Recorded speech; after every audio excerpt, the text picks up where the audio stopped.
Good evening, and welcome to my presentation. My name is Bradley Dixon. I am a third-year seminarian of the Diocese of Baker. This presentation is entitled A Genetic Fairytale.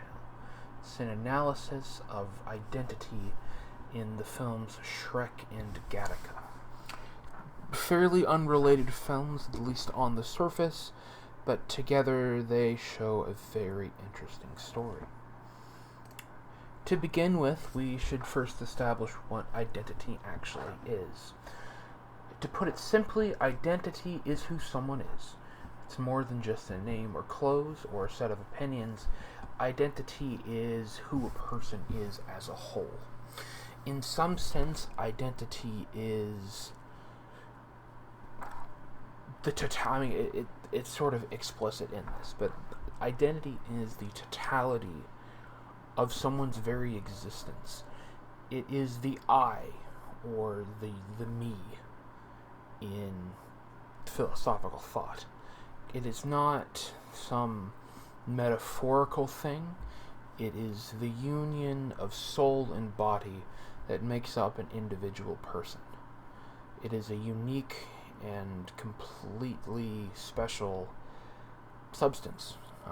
Yes, you might share in the form of humanness, so to speak, but you are ultimately an individual with an identity. Oh, that was the wrong button. To begin, it's probably best to summarize both movies. I shall begin with Gattaca. In brief, it's set in the near future, given it came out in the 90s, probably the early the 2030s, 2040s. It's genetic-flavored dystopia, as in those who are not genetically engineered in the womb are considered they're considered outcasts. They're referred to as non-valids or invalids within the film. And overall, they do not live a good existence. There's a throwaway line towards the beginning of the film that mentions that discrimination against invalids is illegal, but no one listens to the law anyway, which sort of sets the tone for the rest of the movie. The main character, and the man I will be analyzing, is Vincent Freeman, born as a godchild, aka his parents did not go through with genetic engineering on him. They didn't get any blood tests until he was born. He assumes, so this sort of leads to constant setbacks in his life. He has a brother who is genetically engineered, that he sort of comes into competition with and fights and plays with, as you do with a brother. But there's always this sort of superiority on the part of the brother. Eventually, Vincent is able to beat his brother at a game of chicken as they swim out. And this leads to him realizing that he is more than just his genetic makeup. He eventually assumes the identity of Jerome Eugene Morrow, who was who was like an excellent swimmer with a very high, quote, expiration date. However, he had an accident. Actually, this man right here on the right is Mr. Moreau. He had a swimming accident outside of the country that left him paralyzed, although this is not explored within the film itself. It leads to him going to sell his genetic material on the black market so someone can assume his identity to further their own career, which Vincent Freeman does. He assumes the identity of Jerome Moreau, and he applies and gets a job at the Gattaca Space Agency. Gattaca, as sort of the little helix sort of implies, is it's a combination of the three acronyms of the three building blocks of DNA, sort of a play on words. So it is Jerome. It is It is Vincent Freeman's dream to leave Earth because of its varied... Well, he wants to leave Earth because of the oppression he has felt throughout his entire life, which is why he applies to Gattaca. By plotting a course, he himself will be the one to fly that course. Literally, like a week or two before, there is a murder that takes place.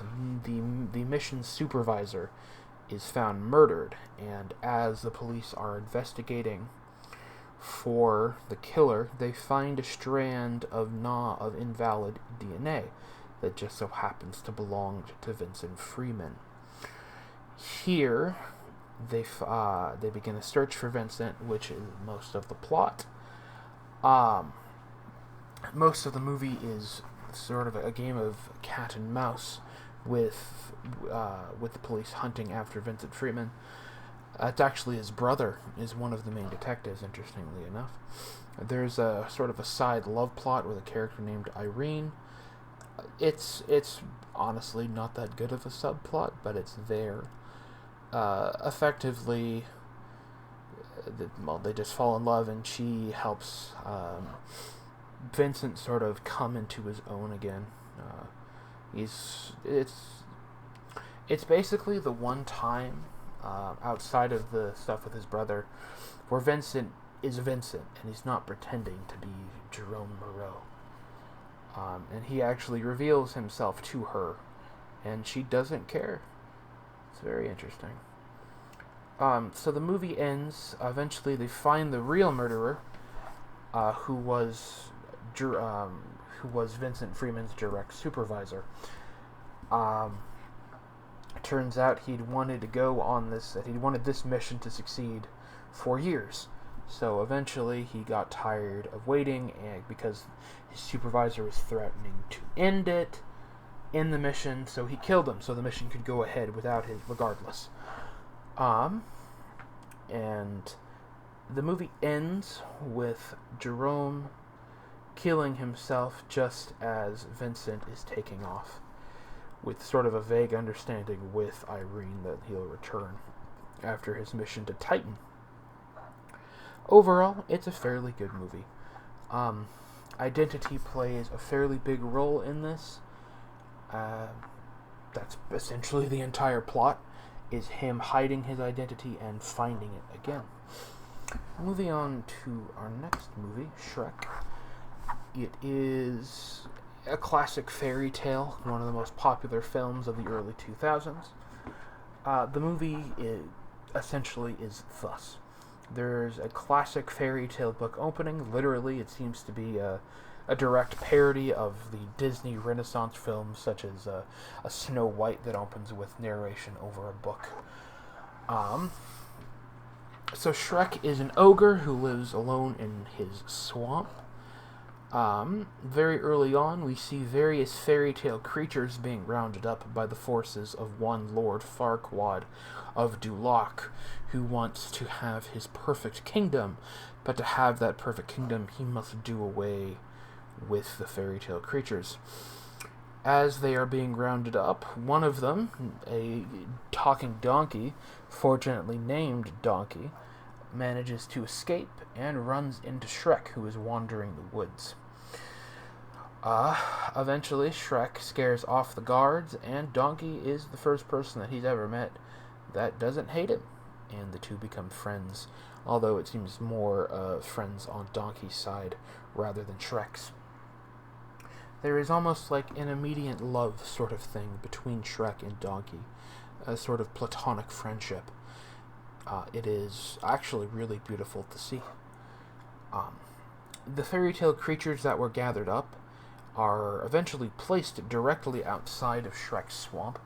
Him, being something of an isolationist, hates this and wants them to go home. And so he goes off to Duloc, the aforementioned city, where the villain of the story, Lord Farquaad, resides. Arriving, Shrek and Donkey find the city abandoned, with everyone gathered at a tournament. Shrek goes on and fights in the tournament and wins. He is then tasked by Lord Farquaad to go and save Princess Fiona, who is locked away in a dragon's keep, who has a curse of a fearful sort, as the opening book says. In some sense, this itself is like a big test of his identity. He is used to being alone by himself in a swamp, and yet here he is, forced to march off and save a princess. The reason the tournament was being held, and the reason that Shrek is being sent off to find the princess in the first place, is because Farquaad wants to be a king. And to be a king, he needs a queen, as he is but a lowly lord. And so he has his men find a magic mirror. The magic mirror, I believe, is a reference to Snow White, who lists several princesses, he eventually chooses Fiona, and yeah, that's where he's off. Shrek goes and saves Princess Fiona from the fearful dragon, named Dragon, a girl dragon, as we will find out. After escaping with Princess Fiona and Donkey in tow, there starts to be something of a budding romance between Shrek and Fiona, although it's hard to tell if it's true romance or simply sort of like a friendship, because he saved her. She did expect for her true love to save her after all, and this dirty green ogre is certainly not what she had in mind. Ow, my arm hurts now. As it turns out, towards the middle of the film, Fiona herself is actually an ogre. Almost right away, as they make the journey back to Duloc, Fiona makes it very clear that she has to be alone at night. She ends up locking herself in a cave. This is because she was cursed as a child, and every night she turns into an ogre. This is very scandalous for herself, and sort of for royal politics in general. I mean, this is the heir to a kingdom we are talking about, and she turns into an ogre. Eventually, Shrek overhears a conversation between Donkey and Fiona, as he is going to deliver flowers to her in sort of a love and a romantic gesture. He overhears them, and Fiona says something to the effect that she could never love a monster. At least that's what Shrek interprets it. So he delivers her to he delivers her to Lord Farquaad in the huff, believing that he was opening his heart. He was opening his heart, and he believes it was crushed, as opposed to simply a misunderstanding. Eventually, Donkey also breaks away from him, and they end up going their own ways. Shrek returns to his swamp empty, as Farquaad promised, and sort of resets his life. Eventually, Donkey shows up and is building something of a wall in the middle of the swamp, claiming that since they did the rescuing deed together, that the land is 50-50 split between them. He is claiming his half. Shrek eventually apologizes and realizes Donkey's doing this for his own good, and talks to Donkey and realizes, oh wait, the princess doesn't actually hate me, she loves me, and that she was talking about herself, not Shrek. So the two storm off and run to Duloc, interrupting the wedding, or trying to interrupt their wedding, and they do. Not before vows are said, but, well, not really vows are said, but as the bishop celebrating the wedding basically just says, I do, seemingly in a reference to the princess bride, although that is speculation on my part. Eventually, Dragon shows up as Shrek and Fiona are having their moment, and the dragon shows up and eats Lord Farquaad. In a very humorous scene, the movie ends with a musical number and a dance scene. I believe the song is I Thought Love Was Only True in Fairy Tales. Yeah, it's overall the movie is soaked with this sort of understanding of identity and who one truly is. Shrek goes from this loner to being who he really is, and in some sense, in the opening, we even see glimpses of what he truly is. He is not just an lonely, obtruse ogre. He is, but there's more to it than that. There is a sense of, well, he's an artist. He's an artist. There is a in the opening scene as all stars playing. One of the most famous scenes in the movie. He's painting a "Beware of Ogre" sign. And it's actually really good quality, which shows that Shrek has an artistic talent, which shows that there's more to his character than just being an evil green ogre. As we move on, here are a touch of character analysis for Shrek. Before their change, quote-unquote, throughout the movie. For Shrek, a very describing quote for this is, "Grab your torch and pitchforks." On the outside, Shrek is a very typical fairy tale ogre. He's mean and brutish. He lives alone, and he's strong. He's a strong man who lives in the woods by himself. And essentially, he's just an outcast. His life is one of isolation. And went a little far there. Technical difficulties. Apologies. These things happen.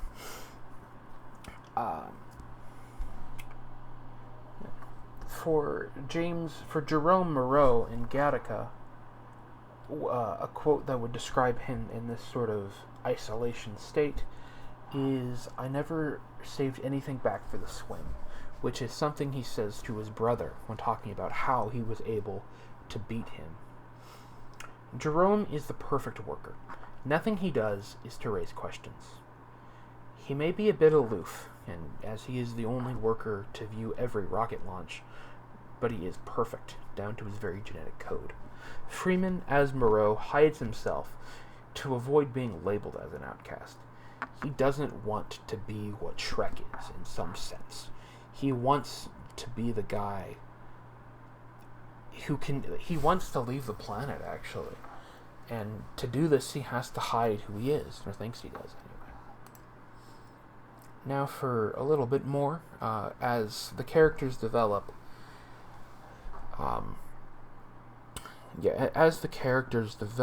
there is this shift in identity, which can be found somewhat in this, and I tried to do a brief analysis of the shift in characters. For Freeman, he is sort of freed from falsehood to some extent. In the final words of the movie, "Maybe I'm not leaving, maybe I'm going home," as he lifts off to space. Freeman, in the course of Gattaca, sheds some but not all of his false identity. His romance with Irene opens up his true self, but his race with his brother even more so. He is able, despite what the doctors said, what his even genetic code says, he is more than just his genetics. However, with the death of the real Jerome Moreau, his double life is confirmed. He can never be fully himself, while he must live as two people at once. He is stuck between two worlds, and there is an authentic world, and there is his career world. It's hard to say where he would end up after he returns from Titan, if he does return from Titan. But it's very obvious that he would not be the same person. And while he can maintain this Jerome Moreau identity, it eats at him. And I think in some way you can see it eating at him, especially as he falls in love with Irene. That he wants to be himself. He longs to just be himself. But due to the outstanding pressure of society, he can't. For Shrek, it's sort of the opposite. The quote that describes Shrek at this part is, "The ogre has fallen in love with the princess. Oh, dear Lord." Is a quote from Lord Farquaad toward the very end of the movie. Throughout the course of Shrek, the real ogre, underneath all of those onion layers, a reference to the movie where Shrek describes himself as being like an onion. Ogres have layers, onions have layers. You get it. And he's finally revealed. He's a loving, caring, and even artistic soul.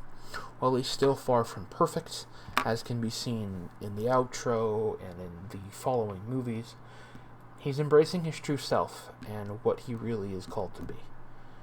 It's a very deep character change, and he is honestly a very deep character to explore.